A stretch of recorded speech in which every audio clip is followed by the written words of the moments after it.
আসসালামু আলাইকুম। আজকের ভিডিওতে দেখাবো আপনারা কিভাবে ইউটিউবের জন্য প্লেলিস্ট তৈরি করবেন। যারা নতুন ইউটিউব চ্যানেল ওপেন করেছে তাদের কিন্তু অনেকেরই প্লেলিস্ট সম্বন্ধে ধারণা নেই। মনে করেন আপনার একটি ইউটিউব চ্যানেল আছে, সেই চ্যানেলে আপনি 3 থেকে 400 ভিডিও আপলোড করেছেন। এর মধ্যে 100 ভিডিও হলো ফেসবুক টিপস এবং 100 ভিডিও হলো মোবাইল টিপস আর 100 ভিডিও হলো ইউটিউব টিপস।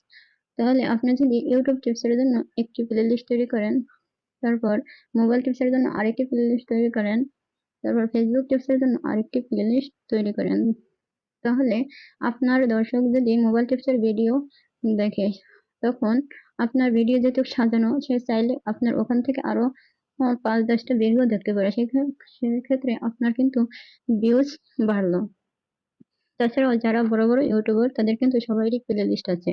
তাদের ভিডিওতে ভিউজ বেশি হওয়ার কারণ তারা তাদের চ্যানেলটাকে সুন্দর করে সাজিয়ে গুছিয়ে রাখার কারণে কিন্তু তাদের চ্যানেলে অনেক বেশি ভিউজ আসে। আর যারা নতুন ইউটিউব চ্যানেল ওপেন করে তাদের কিন্তু অনেক কিছুই সাজানো গুছানো থাকে না।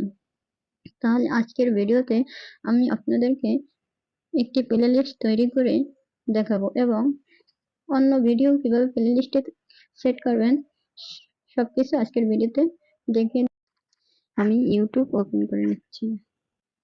এই যে আমার চ্যানেলের লোগোতে ক্লিক করে দিচ্ছি,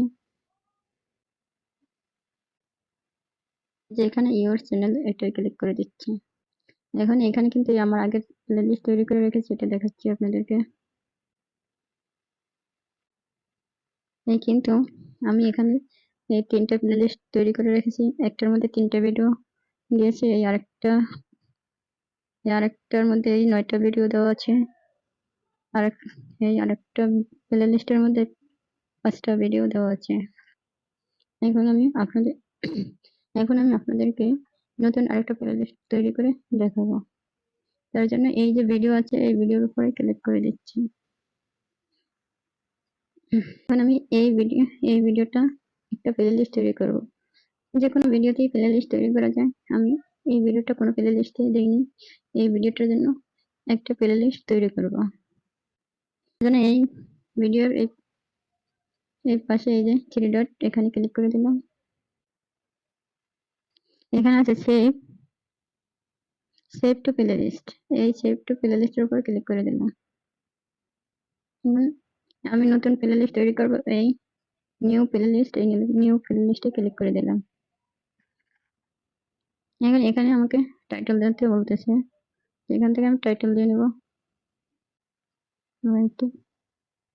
স্টুডিও। এখানে একটা নাম লিখে নিলাম, যে ওয়াইটি স্টুডিও সেটিংস, এই নাম। এই যে এখানে আছে প্রাইভেট, এই প্রাইভেটের উপরে ক্লিক করে দিলাম। এটা যদি প্রাইভেট করা থাকে তাহলে কিন্তু কেউ দেখতে পারবে না, এই জন্য পাবলিক করে দিতে হবে। তো এখানে আমি পাবলিকে করে দিলাম।